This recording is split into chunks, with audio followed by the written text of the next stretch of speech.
Student के लिए career का इंतखाब बहुत जरूरी होता है। किसी भी स्टूडेंट को उसी फील्ड में जाना चाहिए जिसमें कि उसका बहुत सा वक्त स्पेंड होता हो। जैसे कि एक कंप्यूटर की फील्ड का बंदा जिसको कंप्यूटर का इंटरेस्ट हो, उसको कंप्यूटर वाली साइड पे जाना चाहिए।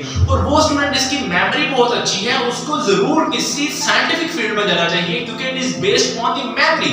जो चीजों को अच्छा याद कर लेता हो, उसको एमबीबीएस की तरफ, उसको केमिस्ट्री की तरफ, उसको बायो की तरफ, बायोटेक्नोलॉजी की तरफ, इसको इस तरह की फील्ड की तरफ जाना चाहिए। और वो जिसको कि फोटोग्राफी का शौक है, जिसको कि पेंटिंग का शौक है, उसको फाइन आर्ट्स में जाना चाहिए। और जिसको कि शुरू से ही वो बच्चा जो कि लॉ का शौक रखने वाला है, जिसको कानून की चीजें पसंद हैं, जिसको लॉ को डील करना अच्छा लगता है, उसको जरूर कानून की तरफ ही जाना चाहिए, एलएलबी करना चाहिए। और वो स्टूडेंट जो कि बिजनेस का शौक रखने वाला है, जिसका माइंड हो कि वो किसी चीज को परचेज करे, फिर उसको सेल करे, उसमें से प्रॉफिट कमाए, उसको जरूर बिजनेस की तरफ जाना चाहिए। कैरियर सिलेक्शन किसी भी स्टूडेंट को अपनी नेचर के एतबार से करना चाहिए।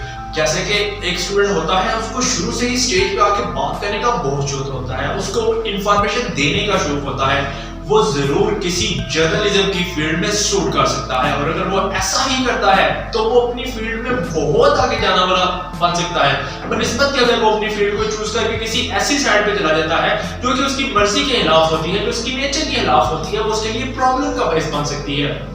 इसलिए आजकल यूनिवर्सिटीज में एडमिशंस ओपन हो रही हैं। मैं आपको जरूर सजेस्ट करूंगा कि फील्ड को सिलेक्ट करते हुए केयरफुल रहें। और हाँ, कभी भी अपना साल जाया मत करिएगा। वो स्टूडेंट जो कि 90 के करीब होते हैं, वो रिपीट करके एमबीबीएस की ट्राई जरूर करिएगा। लेकिन वो स्टूडेंट जो कि 75, 80, 82, 85 पे हैं, वो रिपीट करके ये अपना साल जाया ना करें।